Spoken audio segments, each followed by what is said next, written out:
llaman y le refieren tierra de demonios. De allí está Ruth. Ruth viene de la tierra de los demonios, pero está dentro de la genealogía del Señor Jesucristo. Porque el Señor Jesucristo no mira condiciones humanas. ¿Cuántos de nosotros venimos de tierra de demonios? Sí. Venimos del mundo, venimos de la borrachera, venimos del adulterio, venimos de la fornicación, venimos de la lujuria, venimos de consultar brujos, de consultar el tarot, de consultar el cigarrillo, de jugar chance, de jugar lotería. De tierra de demonios. Venimos de tierra de demonios. Pero Dios nos llamó con un propósito. Dios nos llamó con un propósito. Ruth tuvo un propósito de Dios. Dios se fijó en ella. Dios miró en ella. Dios trazó todo. Como en ti y en mí Dios ha trazado todo. ¿Cómo llegaste a los pies de Jesús? Quizás te noviaste con alguien. Quizás tuviste un propósito, quizás, no sé, alguna vez te predicaron y llegaste fácil al evangelio, quizás sentía en el corazón ir a la iglesia, qué maravilloso, quizás a través de una tribulación, una enfermedad,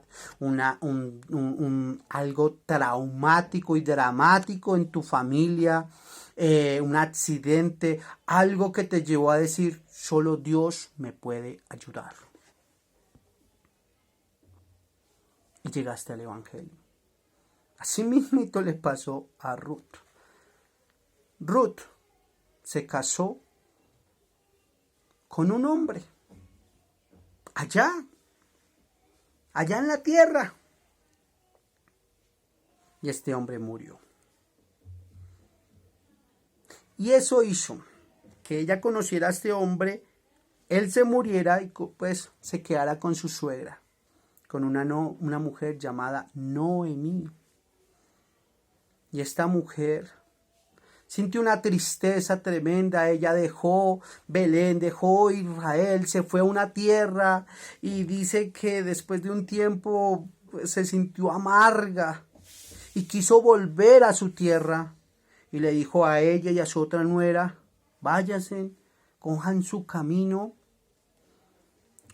Pero esta mujer Noemí marcó algo en el corazón de Ruth. Y Ruth no se quiso separar de ella. Porque en ella entendió que había algo de parte de Dios. Y cuando uno ve algo de parte de Dios, uno tiene que sacarle provecho. Uno tiene que cogerlo y tiene que decir, por acá es. Yo no sé usted qué ha sentido, pero yo cuando comencé a caminar en Cristo entendí, esta es la verdad. Este es el camino correcto. Porque es el camino que me dice que esto es pecado y que yo debo apartarme de esto. Que esto es correcto, que yo debo seguir este camino. Que aunque en el mundo digan lo contrario, este es el camino correcto, es el camino de la perfección. Es el camino donde yo puedo crecer. Es el camino donde yo puedo seguir y el camino donde yo puedo exaltar, reconocer, el camino donde yo puedo decirle a mi Señor, yo quiero ser como tú. El camino que me ayuda a no ser un hipócrita, aunque muchos lo sean. Porque cuando yo miro al Señor y me miro a mí, yo digo, yo quiero ser como mi Señor. Y Él es el que me ayuda a sacar cosas. Porque aunque a veces hayan hombres en iglesias que aparenten una intimidad y una búsqueda, cuando tú estás solo, cuando nadie te está mirando,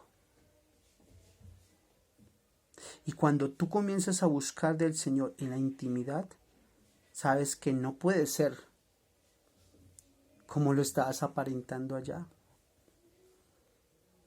Ahí, en esa soledad, sabes que Dios mira todo y que no puedes decir otras cosas que de pronto en otro lugar decías. porque Dios toca nuestro espíritu. Y ese mismo espíritu Dios nos tiene que hacer que estemos solos o con personas, seamos una sola persona, seamos íntegros con Dios. Por eso ese camino es el mejor, es el más correcto, porque para hipócritas el mundo tiene hipócritas, porque para hipócritas y mentirosos el mundo tiene muchos, pero hemos sido llamados a ser diferentes. Ese es uno de los propósitos de Dios. No importa nuestra condición, no importa nuestra humildad, no importa nuestro valor económico, quizás por la cantidad de ingresos, no importa nuestra cantidad de estudios, no importa la cantidad de familia o el lugar donde estemos, no importa. Dios quiere y el propósito de Dios es que seamos diferentes. Por eso Dios tiene un propósito que no mira condiciones humanas. Dios quiere que donde tú estés seas diferente. Esta mujer Ruth no se quiso despegar de Noemí y Noemí se la trajo. Y aquí donde se la trajo, otra vez a Jerusalén, otra vez a Belén, fue para Belén, conoció a un hombre llamado Booz. Este Booz, había una costumbre judía, que tenía que redimir. Y esa costumbre judía fue la que nos redimió a nosotros. Porque había que tener un familiar, el familiar más cercano, podía redimir en esta parte matrimonial. Booz no era el familiar más cercano, pero sí uno de los más cercanos.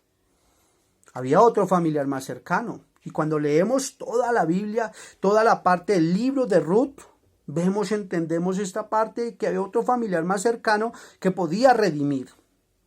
Redimir era que tenía que casarse con la persona y él podía ser heredero de la familia, pero tenía que tener la responsabilidad pues ya de coger todo y echar para adelante. Eso fue lo que hizo el Señor Jesucristo en la cruz. Nos redimió, nos compró. Era el familiar más cercano para podernos salvar. Era el único que nos podía salvar. De hecho, el único Hijo de Dios es Cristo. Y nosotros simplemente somos hijastros. Nosotros, Dios nos compró a través de Cristo y nos hizo ser hijos. Él no nos llama así, Él nos llama hijos. Cuando aceptamos a Cristo, somos hijos, somos hermanos de Cristo. Somos sus hermanos. Cuando aceptamos a Cristo, Él nos hace parte de la familia de Cristo. Dice la palabra que vinieron al Señor Jesucristo, su madre y sus hermanos. Por si de pronto alguno piensa que María no tuvo más hijos y que murió virgen. No, le quiero decir que María tuvo más hijos. ¿Sí? Tuvo más hijos. Y vinieron los hermanos en carne y sangre del Señor Jesucristo y le dijeron, hey, llámame, como dicen, llámame ahí a Jesús. Y a Jesús le dijeron, tu madre y tus hermanos te necesitan. Y él dijo, ¿quién es mi madre y quiénes son mis hermanos? Porque mi madre y mis hermanos son los que hacen mi voluntad. Son los que caminan con Cristo. Son los que viven el Evangelio. Esos son la familia de Cristo. Muchos pueden ir a la iglesia. Muchos pueden hablar de Cristo. Decir, ay Dios mío, Cristo bendito, sangre preciosa y muchas cosas. Pero si no viven el Evangelio, no son de la iglesia de Cristo. No son de la familia de Cristo. Pero tú y yo vamos en ese propósito. Vamos caminando con el Señor. Aleluya, bendito es el Señor. Cristo nos redimió. Y Booz, había un familiar, perdóneme, que era más cercano. Pero al enterarse que Ruth era de Moab, dijo, no, yo no quiero manchar mi heredad. Yo no me quiero mezclar con una mujer que viene de la tierra de los demonios. No, hágale a usted, le dijo a Booz. Y Booz redime, se casa con Ruth. Pero es que Booz también tiene su parte. Porque la mamá de Booz se llama Rahab. Y quizás para algunos dicen, pero Rahab, ¿quién era? Rahab fue la que le dio la entrada a Josué para que el pueblo de Israel pudiera vencer y entrar a Jericó, principal país, principal parte para la conquista de Canaán, lo que hoy es Israel. Amén. Pero esta mujer era prostituta. Esta mujer era prostituta, pero Dios la cambió. Dios la transformó. Por eso Dios no mira condiciones. No miró la condición de una mujer, Ruth, que viene de la tierra de los demonios. No miró la condición de Rahab, que era prostituta. Dios los cambió. Dios los transformó, porque había un deseo en ellas de caminar con el Señor. En Josué 6 aparece Rahab y ella dice, y en Josué 2 dice, es que yo he escuchado de lo que Dios ha hecho. Usted y yo hemos escuchado de lo que Dios ha hecho. La naturaleza misma nos muestra lo que Dios ha hecho. Cielos cuentan la gloria de Dios y el firmamento anuncia la obra de sus manos.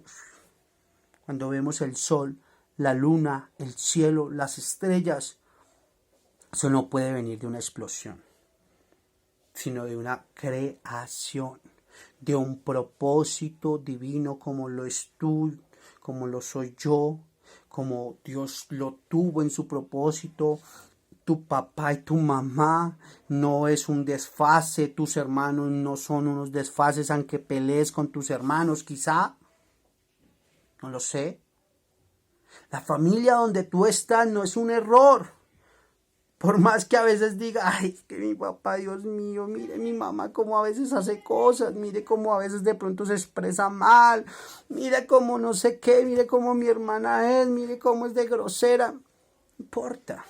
Dios tiene un propósito y quizás tú eres la luz en la casa y quizás tú eres al que Dios ha llamado a traer luz a tu hogar, como lo pasó en mi hogar. Familia de católicos, recontracatólicos. Y Dios llamó a un borracho. Transformó un borracho, metalero, rockero. No me perdía rock al parque en Bogotá. Iba a poguear, mechilargo. Y Dios me llamó, me transformó, me cambió, me llamó a ser luz. Y debo ser el ejemplo del hogar. Debo ser el ejemplo de mis sobrinas que están creciendo. Debo ser el ejemplo de papá, de mamá, de todos. Y hasta aquí Dios me ha ayudado. Sé que me va a seguir ayudando porque ha sido el propósito de Dios, de ser diferentes en el lugar donde estemos. Dios no mira las condiciones del ser humano. Dios no miró que yo era un borracho y no. Dios no miró que yo iba a los conciertos de rock, no. Dios miró en mí y me quiso cambiar. Fue su propósito, como el propósito ha sido en tu vida el cambiarte. Quizás tú ya asistes a la iglesia, pero fue el cambiar en tu papá, en tu mamá y llegar el evangelio a tu vida para que sea luz tu hogar, para que sea Betel, luz. Gloria al Señor. Gloria a Dios. Pero miremos más adelante. Miremos un Nuevo Testamento.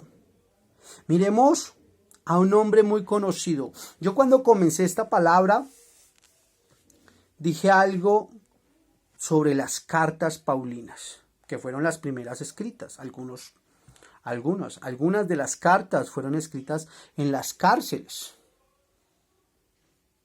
Amén. Algunas fueron escritas en Roma, escritas en la cárcel.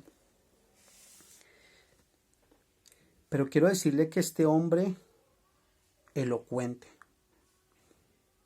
instruido, hablaba varios idiomas, tenía varias nacionalidades, porque era hebreo de hebreos, era de la tribu de Benjamín, era elocuente, conocía la palabra del Señor.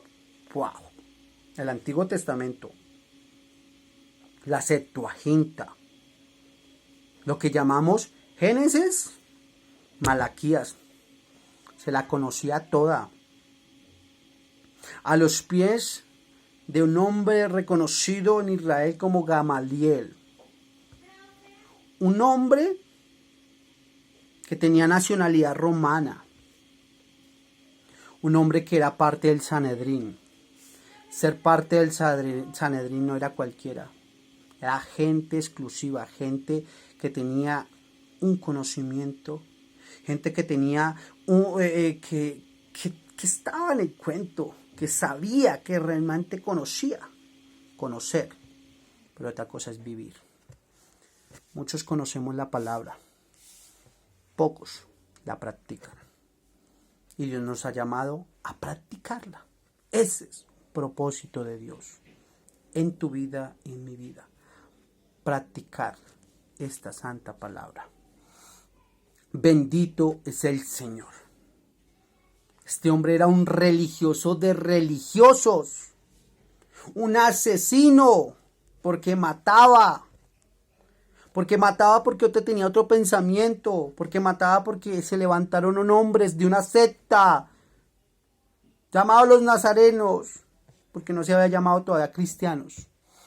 La primera vez que la Biblia se muestra cristianos es cuando ya Pablo es cristiano y se nota esa palabra en Antioquía. Hay 2 Antioquías, en una de ellas, en Antioquía, no en Antioquia, donde los paisas de Antioquia, Medellín. Gloria a Dios también, allá hay mucho cristiano y allá hay mucha gente de Dios. Estoy hablando del Medio Oriente, en Antioquía de Siria, creo que era, donde se muestra la primera vez palabra de Cristo. Bendito es el Señor, pero él era un asesino. Él estuvo de acuerdo, él era un joven, él estaba de acuerdo cuando mataron a Felipe. Bendito es el Señor, perdóname, a Esteban. Cuando mataron a Esteban, lo apedrearon, él estaba ahí a los pies, recibió la ropa, estuvo de acuerdo. Quizás se deleitaba, se gozaba de la muerte, porque él tenía en la cabeza, solo los judíos podemos ser salvos, solo los judíos, los israelitas somos los únicos en el mundo. ¿Usted sabe por qué Jonás se amargó de que el Señor salvara a Nínive? A un pueblo asesino, corrupto, caníbal. Porque para un judío entendía que la salvación solo era para los judíos. Y Cristo vino por los judíos, pero vino también por toda la humanidad. De tal manera amó Dios al mundo, que ha dado su Hijo unigénito para salvar a todo el mundo. Me enredé ya con el versículo. Pero Él vino a salvar a toda la humanidad, aquel que cree en Él. Y este hombre está radicado que la salvación era para los judíos, el que practicaba la Biblia, el que practicaba el Antiguo Testamento. Y se encuentra con el Señor Jesucristo de frente. Qué golpetazo tan tremendo que quedó ciego. Qué golpe tan duro. Se le quemaron las pestañas. Porque un encuentro con Cristo nos cambia totalmente. Un encuentro con Cristo hace que nuestra vida sea diferente, no importando nuestra condición. Porque Pablo sí era elocuente, pero era un religioso completo. Pablo era un religioso. Ruth venía de la tierra de los demonios. Bendito sea el Señor. Rahab era de Jericó, pero era prostituta.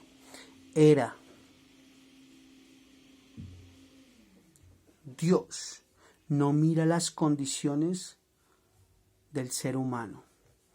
No mira lo que éramos: borrachos, asesinos, lesbianas, homosexuales, religiosas, idólatras, lectores de cartas, politiqueros, mentirosos, hipócritas. Hacíamos mil y mil de cosas donde todas esas cosas nos descalificaban.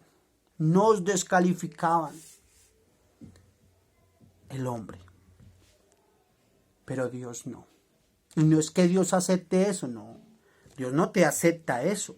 Dios se fijó en ti y se fijó en mí con un propósito, no mirando tu condición, pero sí mirando, queriendo cambiar esa condición. Dios tiene un propósito de salvarte. Dios tiene un propósito de rescatarte. Dios te miró porque quiere que tú seas diferente, porque quiere que seas tú luz en las naciones, porque quiere que seas tú luz en tu casa. Comienza en tu casa, comienza primero con tu vida, en tu casa, en el trabajo, en la universidad. Dios tiene un propósito de que tú leas la palabra, de que no te quedes simplemente con que soy cristiano y sí, acepté a Cristo y qué. A comenzar a aprender más del Señor, a tener comunión más con el Señor, a vivir más con el Señor, a caminar con el Señor. Dios tiene un propósito de que seamos diferentes, de que no seamos hipócritas, como lo dije y como lo toqué por ahí, lo resalté. Porque para hipócritas el mundo está lleno, sino que seamos hombres sinceros con Dios. Que si hay una carga en nuestro corazón, si hay algo que no hemos podido entregar, entreguémoslo. Señor, ayúdame. Señor, ayúdame. Cámbiame, transfórmame. Porque Dios sí tiene propósitos con nuestras vidas. Y yo no vengo aquí a decirle como un profeta, un hijo de profeta: oye, Paola, oye, Juan, desde la distancia tú vas a ser pastor. Mira, tú tienes un ministerio. No. Dios nos ha llamado a todos a ir y llevar el evangelio a toda nación. El que creyere y fuere bautizado será salvo. Y